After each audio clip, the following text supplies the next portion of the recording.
여러분 안녕하십니까? 포항 MBC 930 뉴스입니다.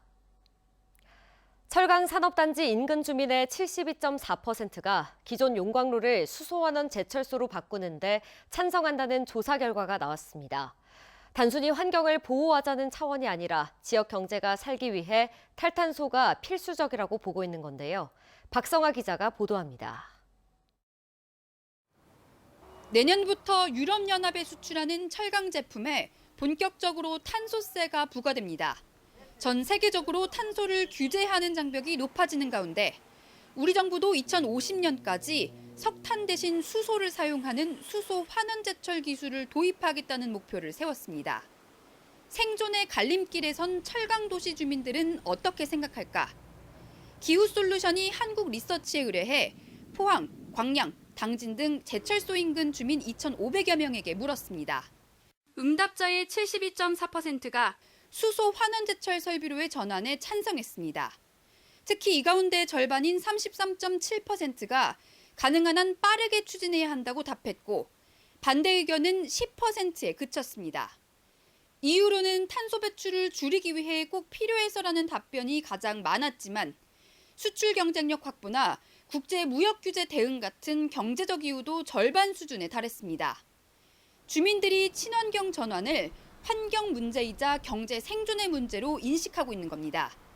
실제로 주민 10명 중 7명은 탈탄소가 안 되면 수출에 타격을 입을 것이라고 우려했고 탈탄소 전환이 이뤄지면 지역 경제에 긍정적일 것이라는 기대감도 71.3%로 높게 나타났습니다.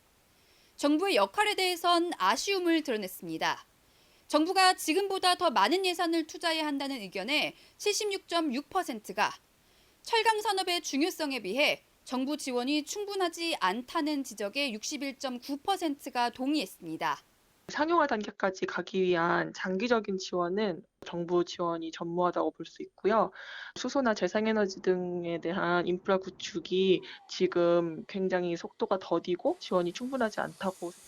탄소 감축이 환경 규제를 넘어 지역 경제를 지키는 필수 조건이 된 상황.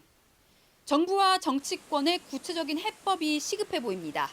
MBC 뉴스 박성아입니다.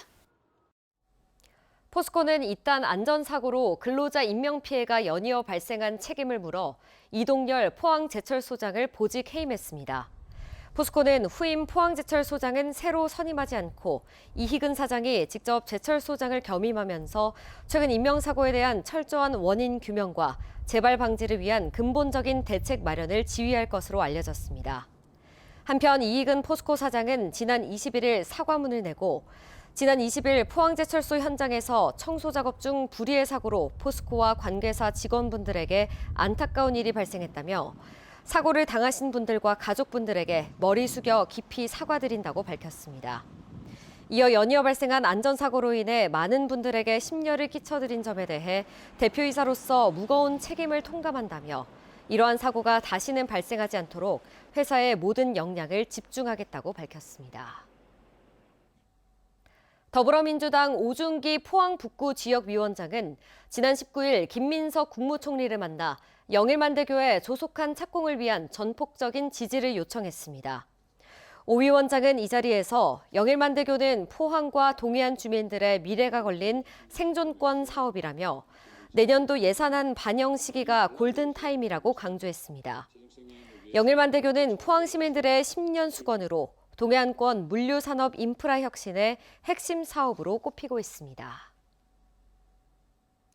포항 스틸러스가 지난 토요일 포항 스틸야드에서 열린 전북과의 하나은행 K리그1 37라운드 경기에서 득점 없이 무승부를 기록해 리그 4위를 확정하고 아시아 챔피언스리그 엘리트 출전권을 확보했습니다.